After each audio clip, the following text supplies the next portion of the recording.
নমস্কাৰ, গোটেই অসমৰ বাবে এক নতুন জব আপডেট আহি পৰিছে। এই সময়ত আহি পৰিছে এক নতুন জব ভেকেঞ্চি আৰু এইটো হৈছে ADR ৰ পৰা, আৰু ইয়াৰ যিটো পোষ্টৰ নাম আছে এইটো হৈছে গ্ৰেড 3 আৰু গ্ৰেড 4। এই ADR ৰ আণ্ডাৰত যিমানবোৰ পোষ্ট আহিছে আমি এইখন ভিডিঅ'ত সকলোবোৰ পোষ্টৰ বাবে ডিটেইলড আলোচনা কৰিম। তো এইখন ভিডিঅ' সম্পূৰ্ণকৈ চাই থাকিব, আৰু যদি আপুনি এইখন চেনেলত নতুন আহিছে তেনেহলে চেনেলটোক সাবস্ক্ৰাইব কৰিব আৰু এই ভিডিঅ'খন শ্বেয়াৰ কৰিব যদি পাৰে, আপোনাৰ যদি কোনো চিনা মানুহ আছে। আৰু এইবেলি বহুত কেইটা জব ভেকেঞ্চি ওলাইছে, এটাৰ পিছত এটা সকলোবোৰ জব ভেকেঞ্চিৰ বিষয়ে আলোচনা কৰিম। তো ভিডিঅ'টো অলপো স্ক্ৰিপ্ট নকৰি দিব। তো প্ৰথমতে শুৰু কৰি দিওঁ ভিডিঅ'খন। ইয়াত দিয়া আছে যে গ্ৰেড 3 ভ্যাকেন্সি, আৰু ইয়াৰ তলত লিখা আছে ব্যাচেলাৰ ডিগ্ৰী, আৰু দিয়া আছে in bachelor degree there are total 4 types of education qualification in the table. তো গ্ৰেড 3 ভ্যাকেন্সিৰ বাবে যিকোনো ষ্ট্ৰীমৰ পৰা এটা ব্যাচেলাৰ ডিগ্ৰী থাকিব লাগিব, মানে BSc BA BCom বা যিকোনো ডিগ্ৰী এটা থাকিব লাগিব ব্যাচেলাৰ ডিগ্ৰী। তো ইয়াৰ বাবে আমি ডিটেইল কথা পাতি আছো। দিয়া আছে যে the candidate who have bachelor degree, মানে যেহেতু ছাত্রর ব্যাচেলার ডিগ্রি আছে। তারপিছত দিয়া আছে the candidate who have bachelor degree with a computer certificate or diploma of minimum 6 month, মানে ব্যাচেলার ডিগ্ৰী থাকিব লাগিব, লগতে যিকোনো এটা কম্পিউটাৰ চাৰ্টিফিকেট থাকিব লাগিব, কম্পিউটাৰ কোৰ্স কৰা বা ডিপ্লোমা ইন কম্পিউটাৰ থাকিব লাগিব। তাৰপিছত দিয়া আছে the candidate who have bachelor degree computer certificate 6 month duration stenography certificate from recognise institute. Stenography certificate থাকিব লাগিব, এইটো পোষ্ট হিচাপত থাকিব। তাৰপিছত দিয়া আছে candidate who have bachelor degree library science with a computer certificate minimum 6 month duration recognized institute, এইটো একে যে কম্পিউটার সার্টিফিকেট থাকিব লাগিব 6 মান্থৰ কোৰ্স কৰাৰ। তাৰপিছত দিয়া আছে যে যিবিলাক পোষ্টৰ বাবে HSLC বা হায়াৰ সেকেন্ডাৰী মিনিমাম কোৱালিফিকেশন এইটোৰ বাবে দিয়া আছে the candidate who have passed higher secondary or equivalent examination. তাৰপিছত দিয়া আছে the candidate who have passed higher secondary from science stream examination. তার তলত দিয়া আছে HSLC in HSLC the candidate who has passed HSLC, মানে HSLC পাস থাকিব লাগিব, আৰু লগতে ড্ৰাইভিং লাইসেন্স থাকিব লাগিব। যিবোৰ পোষ্টৰ বাবে ড্ৰাইভাৰৰ পোষ্টৰ বাবে ড্ৰাইভিং লাইসেন্সটো থকা বাধ্যতামূলক HSLC পাস কৰা। তাৰপিছত দিয়া আছে গ্ৰেড 4 ভ্যাকেন্সিজ যৰ আণ্ডাৰত ক্লাছ 8 পাস কৰা ছাত্ৰ ছাত্ৰীৰ বাবে ভ্যাকেন্সি আছে। The candidate who have passed class 8 are eligible for grade 4 vacancy. তার বাহিরেও দিয়া আছে যে যদি কোনোবাই HSLC পাস কৰিছেও সিহঁতেও ইয়াৰ বাবে এলিজিবল হ'ব পাৰিব। দিয়া আছে the candidate who have passed HSLC class 10 or equivalent are eligible for this vacancy। class 8 বা class 10 পাস কৰাৰ বাবে এই ভ্যাকেন্সিত এলিজিবল আছে। নেক্সট দিয়া আছে যে এক্সাম গ্ৰেড 3 গ্ৰেড 4 এডি এক্সামৰ নাম ADRE 1.0 2.0 3.0, আৰু ইয়াৰ কোনটো পোষ্টত কিমানটা ভ্যাকেন্সি আছে এইটো দিয়া আছে। যে ADRE যিটো ব্যাচেলাৰ ডিগ্ৰী আছে সেইটোৰ আণ্ডাৰত আছে 8,331টা, আৰু ADRE 1.0 যিটো HSLC মানে হায়াৰ সেকেন্ডাৰী আণ্ডাৰত আছে 3,690টা পদ। HSLC মানে ক্লাছ 10 পাছৰ বাবে আছে 1,120টা পদ। তাৰপিছত দিয়া আছে গ্ৰেড 4ৰ বাবে ক্লাছ 8ৰ আণ্ডাৰত আছে 9,000টা পদ। HSLCৰ বাবে আছে 4,300টা। তাৰপিছত দিয়া আছে ADRE 2.0 বাবে যিটো ব্যাচেলাৰ ডিগ্ৰীৰ বাবে দিয়া আছে 4,055টা।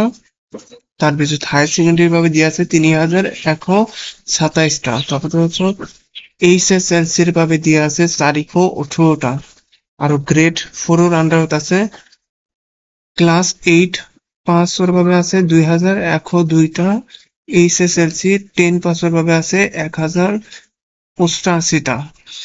তাৰপিছত দিয়া আছে HSLC উইথ যিহেতু ITI কোৰ্স কৰিছে সিহঁতৰ বাবে দিয়া আছে 1833টা, কিন্তু ADRE 3.2 ৰ বাবে এতিয়াও মেনশন কৰি দিয়া নাই যে কিমানটা পদ খালী আছে, তো এইটো পিছত হয়তো দিব পাৰে। নেক্সট দিয়া আছে এজ লিমিট। এইখন চাকৰিৰ বাবে এজ লিমিট হ'ব লাগিব মিনিমাম 18 ইয়াৰ মানে 18 বছৰ আৰু ম্যাক্সিমাম 40 ইয়াৰ মানে 40 বছৰৰ ওপৰৰ মানুহে ইয়াৰ বাবে এলিজিবল নহয়, 18 কম আৰু 40ৰ নিচত হ'ব নোৱাৰে।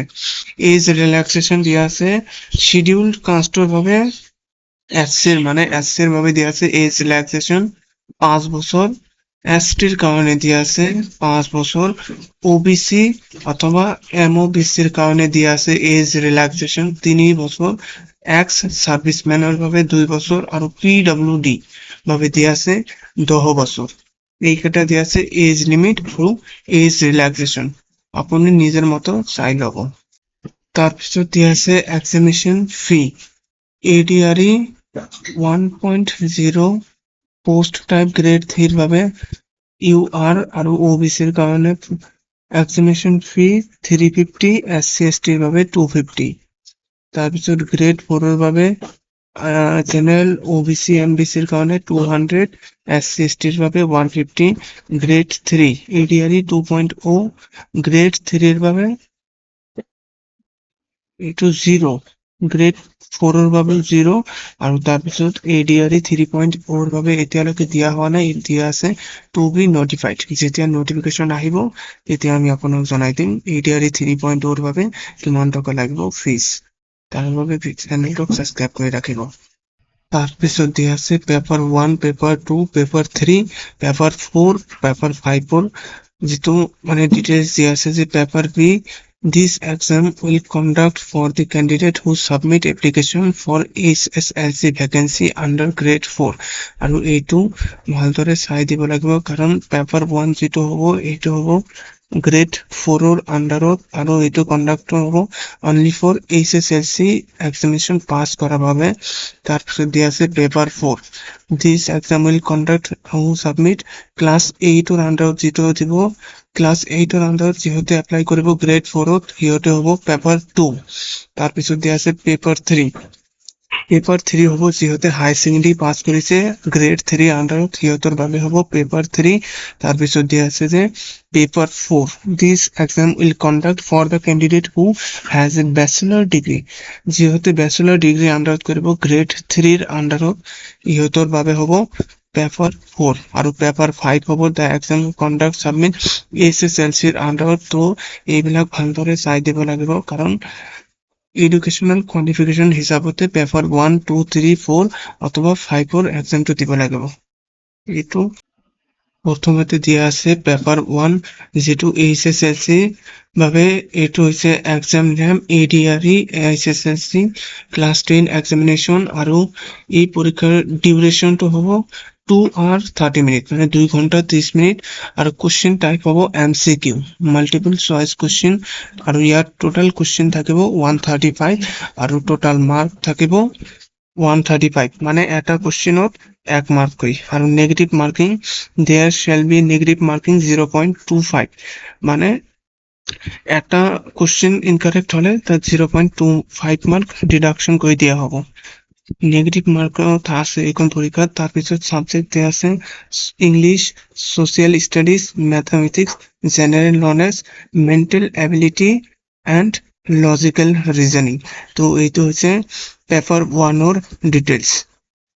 তাৰপিছত নেক্সট দিয়া আছে পেপাৰ 2 যেটো হৈছে ক্লাস 8 ৰ পাস কৰাৰ বাবে এইটোৰ এক্সামিনেশন নাম হৈছে ADRE ক্লাস 8 এক্সামিনেশন আৰু ডিউৰেশন সেম 2 ঘন্টা 30 মিনিট। MCQ পৰীক্ষা হ'ব 135 135 টা কোশ্চেন থাকিব লগতে 135 মাৰ্কৰ পৰীক্ষা হ'ব। নেগেটিভ মাৰ্ক সেম 1/4 ডিডাকশন হ'ব আৰু ইয়াৰ সাবজেক্টটো দিয়া আছে English, social science, math, GK, mental ability and logic thinking. তো প্ৰায় সেম এই ক্লাস পেপাৰ 1 ৰ লগতে। তাৰপিছত দিয়া আছে পেপার থ্রির দিয়া আছে এইচএসএলসি মানে হায়ার সেকেন্ডারি পাস করার ভাবে, তো এইটো দিয়া আছে এক্সাম নাম এডিআরই এইচএসএলসি এক্সামিনেশন, আৰু এইটো ডিউৰেশ্যন আধা ঘন্টা বেছি আছে, এইটো হ'ব 3 ঘন্টাৰ পৰীক্ষা, আৰু এইটো কুৱেশ্যন টাইপ হ'ব MCQ, আৰু ইয়াৰ কুৱেশ্যন নাম্বাৰটো অলপ বৃদ্ধি আছে, 15টা কুৱেশ্যন বেছি হ'ব। এইটো কুৱেশ্যন হৈছে 150 আৰু টোটাল মাৰ্ক হ'ব সেম 150 মার্ক, আর এইটোতো নেগেটিভ মার্কিং 1/4 ডিডাকশন করে দেওয়া আছে। নেক্সট দিয়ে আছে পেপার 4, আর এইটো হচ্ছে ব্যাচেলর ডিগ্রি পাস করার ভাবে, যেহেতু এক্সামের নাম হচ্ছে এডিআরই ব্যাচেলর ডিগ্রি এক্সামিনেশন, আর ইয়ার ডিউরেশন হব 3 ঘন্টা। এইটো কোশ্চেন টাইপ হব MCQ মাল্টিপল চয়েস কোশ্চেন, তার পিছত এইটো টোটাল কোশ্চেন থাকিব 175 আৰু টোটাল মাৰ্ক থাকিব 150 মাৰ্ক, মানে আপোনাক প্ৰায় 25টা কুৱেশ্যন এক্সট্ৰা দিয়া থাকিব, যিটো অপশ্যন থাকিব, 25টা নকৰিলেও হ'ব। তাৰপিছত দিয়া আছে গ্ৰেড 5 পেপাৰ 5 এইচএসএলসি এক্সামিনেশন, এইটো ডিউৰেশন হচ্ছে 3 ঘন্টা, MCQ হ'ব, টোটাল কুৱেশ্যন হ'ব 150 আৰু টোটাল মাৰ্ক হ'ব 150। তো নিজৰ এলিজিবিলিটি ক্ৰাইটেৰিয়া অনুযায়ী আপোনাক এপ্লাইখন কৰিব লাগিব, যেতিয়া এপ্লাইৰ বাবে ডেটটো আহি পৰিব। তাৰপিছত এট দ্য লাষ্ট দিয়া আছে যে এইটোৰ বাবে নটিফিকেশ্যন ডেট জুন 2026 আহিছে, আৰু এপ্লাই ষ্টাৰ্ট ডেট বা এপ্লাই এণ্ড ডেট এতিয়ালৈকে অহা নাই। তো যেতিয়া আহিব আমি আপোনাক ইনফৰ্ম কৰি দিম। Admit card, exam time, result সকলোবোৰ আমি ইনফৰ্ম কৰি দিম যেতিয়া অফিচিয়েলি সিহঁতে ৰিলিজ কৰি দিব, তো আমি আপোনাক জনাই দিম। সেইকাৰণে এই চেনেলটো পাৰিলে ছাবস্ক্ৰাইব কৰি থ'ব লেটেষ্ট আপডেটৰ বাবে। তো থ্যাংক ইউ ভিডিওখন দেখাৰ বাবে, আৰু ভিডিওটো লাইক কৰি চেনেলটো এটা ছাবস্ক্ৰাইব কৰি দিব। ধন্যবাদ।